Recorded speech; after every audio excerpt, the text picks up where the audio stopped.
posts, not me, the internet. So as usual, I have to go and repeat the ritual. The ritual will be recharge all the networks all over again, burn them as usual, and continue. So I subscribe to average of 3 4 things, virtual network protector, uh, different subscription on different modems, plug them together, bond them, and so money, money, money each time you want to do. But anyways, the story is what is important. So let me continue. Now we got to the church and she said, "Oh, let's alight here and trek to the church." I said, "No, this is too dry for me to try. I'd rather remain in the car and let me keep the engine on. Let's drive up to the church." She said, "No, if we drive up to the church, they will be asking questions. Who brought? Everybody will be wondering who brought car, and they will want to see you." Another. I said, "Let them see me. I don't mind." Shebi, we came to church ni. Okay, we drove to the church, and then she said, if I step down at this point and enter the church, we checked the time again. It was around to 1, some minutes before 1 a.m. She was like, if I enter the church now, the pastor will ask where I'm coming from, and then he will report to my mom, and I'm dead. I said, "So what do we do?" She said, we'd rather go back. Okay. Me, I was happy. We turned back. She then said, "Let's just look for somewhere to park and continue talking till dawn." Talk till dawn, like Betty. Me, I can't do that too. She said, so what do we do? Me, I can't. She said she can't go home again at that time. Okay, if you can't go home at that time again, how about we go to my own, we look for a guest house? She has never slept in a guest house before and she won't try it with me. Okay, what do we do? Forth and back, forth and back, forth and back. We argued up to 1 a.m. and she was like, "Okay, I succumb. What do we do? Go to your own house. Shebi, is that not what you want?" I said, "Yes." She said, "Okay. The condition is that we'll talk till dawn at your house. We are not doing anything." I said, "Yeah, of course. Check me out. I'm a gentle guy." She said, "Okay."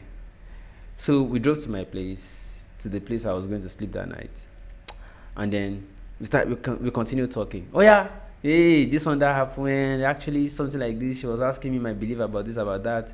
I was telling her everything, and she was like, "Okay, I think I'm comfortable with you, but then I'm still not comfortable coming to a guy's house." Like, well, whatever the case, don't worry.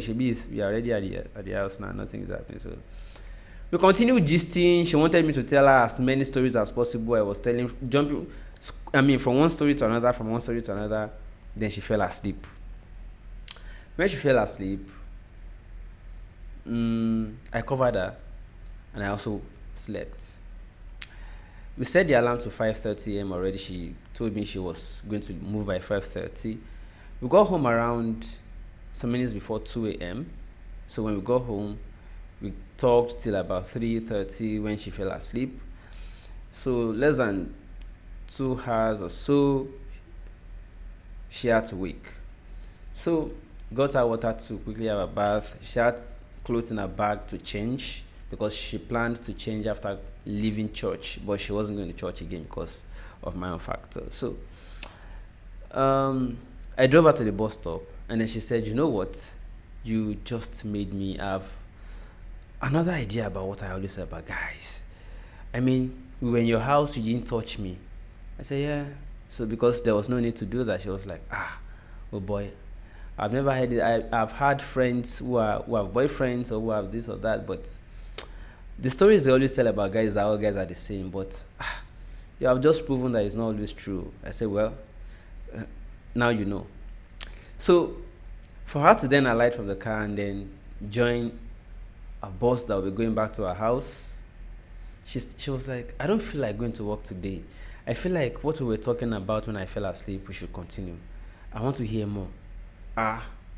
What's curiosity? We won't go to work. She said she doesn't feel like going to work today. Okay. From the bus stop, we now turned back home and continued our gist.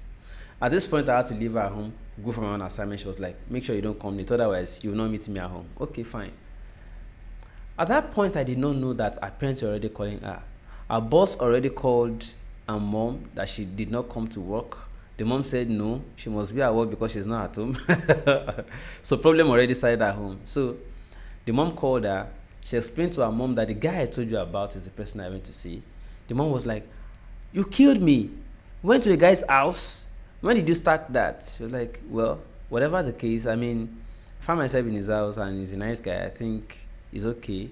He didn't make any trouble. He's a nice guy. He's a gentle guy. Blah blah blah blah blah. Okay, but whatever the case, you were not supposed to go. The mom started fighting her on phone, and then the mom reported her to her younger sister, to pastor, to her dad, to her brother, to everybody. So everybody started rushing home. Like, what has happened to her sister? Did somebody hypnotize her? Meanwhile, she used my picture as a DP that moment. And they were like, okay, this is the guy she had been talking about. Then they then took my picture to go and report me at the police station that I kidnapped or abducted her. The police already started, you know the way Nigerian police, the way they do now, just like Nigerian nurse. They make you feel like something is so serious, like, this guy's a Yahoo boy. You must have used your daughter. Escalated, mama developed hypertension. And the second day, because of the way she had been pressured on phone and threatened, she said she would rather not go home. That rather than go home, if I cannot guarantee her safety at my place, that she would rather run away to anywhere than go back home, because they were going to skin her alive, that she would not go back home. Or she would just go to one of her friend's place in Lagos. Don't go to your friend's place again. Or this one that they're already looking for you at home. Said, well, if I am not going to allow her stay until the matter subsides and she can guarantee, she can put herself together and go back home, that she will not go home. So what do we do? Okay. Just wait till tomorrow, therefore. Wait till tomorrow means day 3 in my house. They were already worried. Mama don't get hypertension. She don't develop tension already. So what are we going to do? They don't carry my matter, go police station. Okay, so what do we do? Drama upon drama. So that evening I said, you have to go home. You know what? Just go home. We got to the bus park. My car wasn't here. I already sent my car to the mechanic to fix, So we got to the bus park. Unfortunately, buses weren't going our destination. They said there was chaos, area boys were already causing problems at our own bus stop, so they won't get there. They are not going your way. We stood there for more than 1 hour. There was no way. So what do? She said, well, we go back to your house. Back to my house again. Voila. So so I said, how about you call your parents and explain to them? She did call them. And this time, if you hear the congregation of voices that we, even when I heard them, like, true, they will kill this girl. If we don't see you tonight, you are dead. That. She was like, what do we do? She nearly broke down by roadside because I could read her feelings that at that moment. I said, okay, you know what? Let's go back. Tomorrow we go. Day 3 in my house. And the following day was a Sunday. We drove to our house together. I took two of my friends just in case. People should just go back and report that I've been locked up. I was ready to be locked up at the station because I knew something was definitely going to happen. So we got back. We got to our house. We met the mom, the brother, the sister, the pastor and wife, the boss, our boss. All of them gathered. Is this the guy? Is this the guy? Is this the guy? Is this the guy? See, when you buy it, nothing they buy anybody. I came prepared to be locked up, guys. Lock me up. Okay, lock me up. So then said, okay, so what do you want to do with that? The mama was already accusing me. If this girl is pregnant, we are going to run a test. If she's pregnant, number 1, we are going to flush it out, and number 2, we are going to deal with you. Blah blah blah. I said, you see, now you are the sinners. How could you just imagine? That the moment a guy and a lady are in those, they must definitely have that thing? Why? Do I look that bad? Do I look like I'm a gentleman? Guys, check me out. They're like, no, it's a. And the brother was even accusing me to my face, like, we have done all these things in the past now, so we know what it means. I'm a guy like you, so I know. How can you say you have a guy, you put a lady in your house for 3 days and you did not touch her? It's not possible. I'm like, you see, I'm not you. I am me. I am Shegun Olo. I'm not you. They're like, yes. Everybody was like, it's not possible. It's not true. Oh yeah, let's go. We got to the station. Got to the police station. Police said, oh, abduction. They brought out the paper and said, write a statement. I said, well, we're going to turn your station to registry right away, man. I'm taking this girl home. I like her. So there's nothing anybody's going to do about it. In fact, the more drama around it, the more love I have for her. At this point, the two of us, body language, they sweet, man. The babe was like, well, if you mistreat this guy, man, I'm going to run away from home and you're not going to see me again. And me too, I'm like, if you touch her or do anything to her, I'm not going to cooperate with all of you. Drama at the station. Yeah, stop it, shut up. Do you know where you are? You know, police now. Braggadocious. At the point, they said we should come back again on Tuesday after taking our statement. We went back there on Tuesday. And at this point, the IP, in fact, they bought malt for us, entertained us. The IP was like, see, I have a daughter who has graduated from school, and I'm hoping for her to find a good man like this guy. This guy appears to me like somebody that is resolved, knows what he's doing, knows what he wants, and is telling us he wants to marry this babe. How about we just allow them? I mean, you're not going to marry your daughter for crying out loud. If my daughter meets this kind of guy, tomorrow morning, we are running out the ceremony for wedding. They started convincing the mother, this guy is resolved. You know, they read my statement apparently, and I already wrote everything in a statement. Like, I don't want to know what anybody has to say. I think I'm loving this girl more, even if I didn't want to do anything with that before. Now, with this old drama, I think I want the drama to culminate in something, you know. So we resolved the matter at the station. We withdrew our pictures that they printed. We withdrew it. You know, say I don't want my picture at the station. Give me back. And our own, we collected it. We withdrew. We went back to the family. We started another debate. She still has a long way ahead of her. She must go to school. She can do it in my house. Leave the story. The day that I went to Laspotech, I did not bring a story for another day. We went to Unilag all over again. Finish our Laspotech, no bring woman.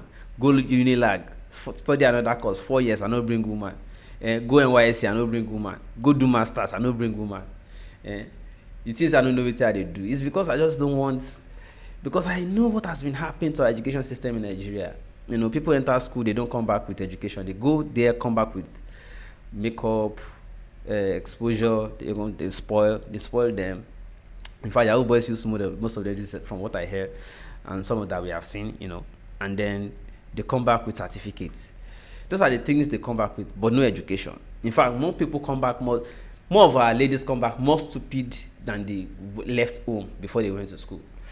They lose all their values, you know, all those moral things and everything, and come back raising shoulders and nothing more. Not educated, but I leave that, make I no go too much.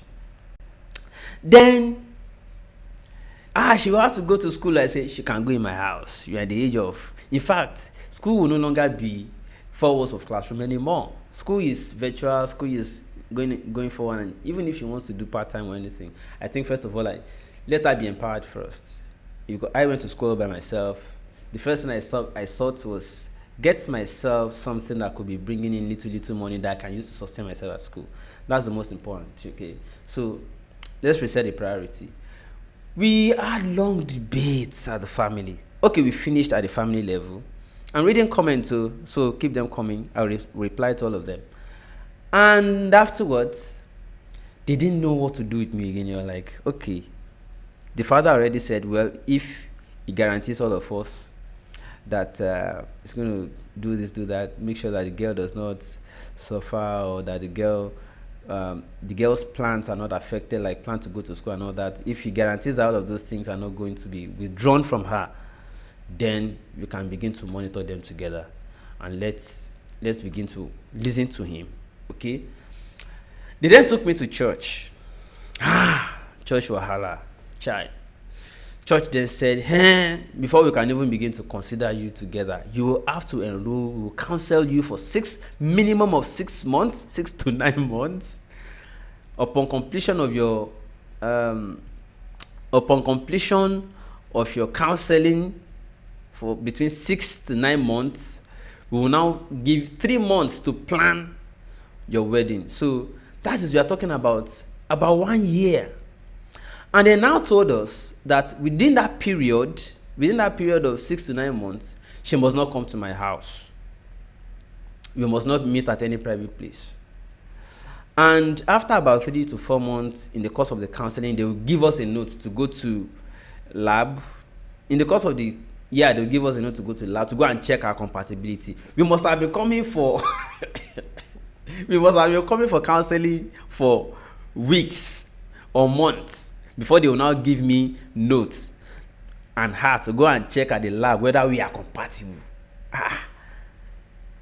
So I will not even know whether we are compatible first before we start counseling for months. You will not give me note to go and check whether we are compatible. What are you counseling me on? We started argument at the church. Kilo shele. They then said at the point too, in the course of it, they will have to write a note to our parents, to my parents. Then we'll travel together to go and see my parents. We will now go and present the lady to my parents. We'll fast and pray that they accept her. Really? Like, I don't know what I want. And in the course of after months of counseling, we will now travel to go and meet my parents. You will now help me to present her on my behalf to my parents. I don't understand. Somebody help me. You know, they started all this. They said, well, that is a normal process. So that really? These church people. So we started the debate. All the same, I gave myself into the counseling. So, okay, let's get the process started so that I don't look like I'm a serious fellow, you know. But I knew I needed another dramatic thing, because it was a drama that helped us, you know, get away with the family. The drama of the station, she's staying in my house for 3 days, and those drama that cost something to shake. I know I needed another drama to cause the church to accept or agree that we should, because I cannot be, I mean, if you are coming for counseling for a period of 6 months, at least that period should also mark our period of courtship, ain't it? And how do we court or get to know each other if she doesn't come to my house? She is not allowed to come to my house. I'm not allowed to also meet her in any private place. It has to only be in our mother's house, discussing what? And it has to be an open place. So how do we then get to like have free access to be able to know each other? I said, okay, Shegun, you need another dramatic thing.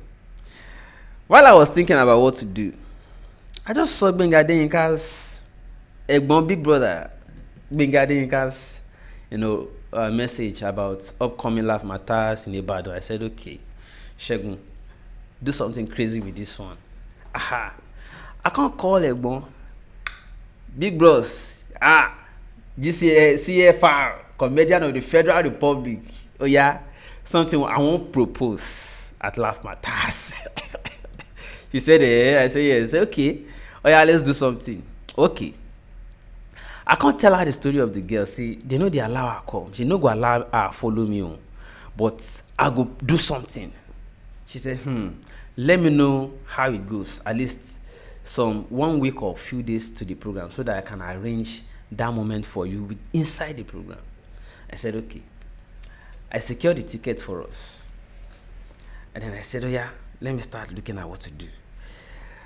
I then went back to the family, put up another thing. I said, there's this program that she must be part of, because I want her to learn this and that and that. And it is at this kind of program she can be exposed to see that thing. Yeah, this is okay. The saving grace, I told them, the first agreed. They then said, where's the destination and can somebody follow her? I said, no bother. So let me secure additional ticket for the person. After 2 days, the father intervened and said, you know what, I've spoken with the mother. Go with her, don't worry. Shebi, you are returning the same day. I said, I cannot guarantee you, because it's Ibadan. The father said, Then the mother then said, okay, you know what, if you are going to Ibadan, my own elder sister lives at Ibadan. I will connect you so that even if you don't come back, go to their house and sleep there. I will call my sister now. You two should call her now. They gave me the number, and that worked. Like, it sounds like a plan, you know. Okay, all right. We are going to sleep over at your sister's place, right? So opportunity to also start to also present myself to your sister. So they said they saw it as opportunity to start introducing myself to members of their family. Okay, fine, good. That was how we went for Ibadan. And then I didn't tell her anything. I only told my friend some few minutes before that moment we come and proposing to her. She was like, how?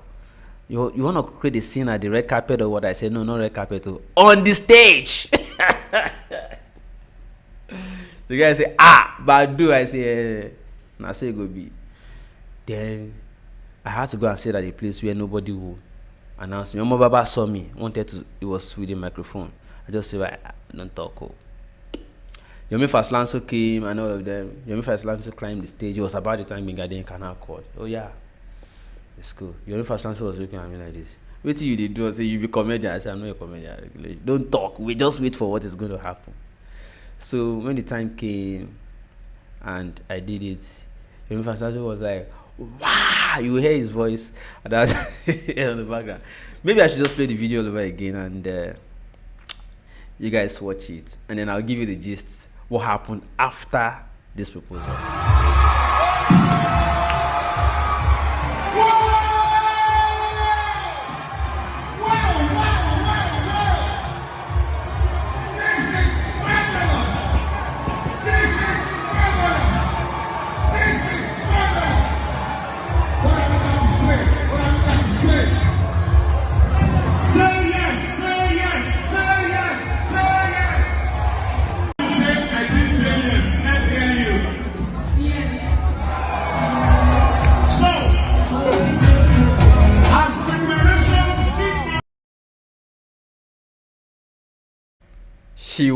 She was almost going to faint at that moment, almost going to faint. So I had to hold her. So people thought I grabbed that butt, and I saw some comments, and I'm like, let's share it. We were sinners, all of you.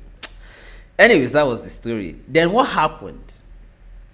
Immediately after this, the video got to the family, got to the church, and they were like, see, we can't stop these people again. Oh.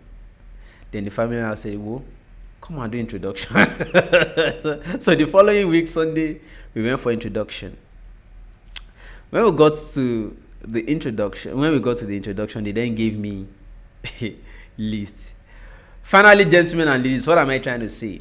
What if for me list? Oh? They don't give me lists, so I dey find money. Now I say, make I tell you, see, I dey find money. They don't give me list of things where I go buy, where I go bring for engagement, wedding, and all that. Now I say, make I tell you, so make you bring money.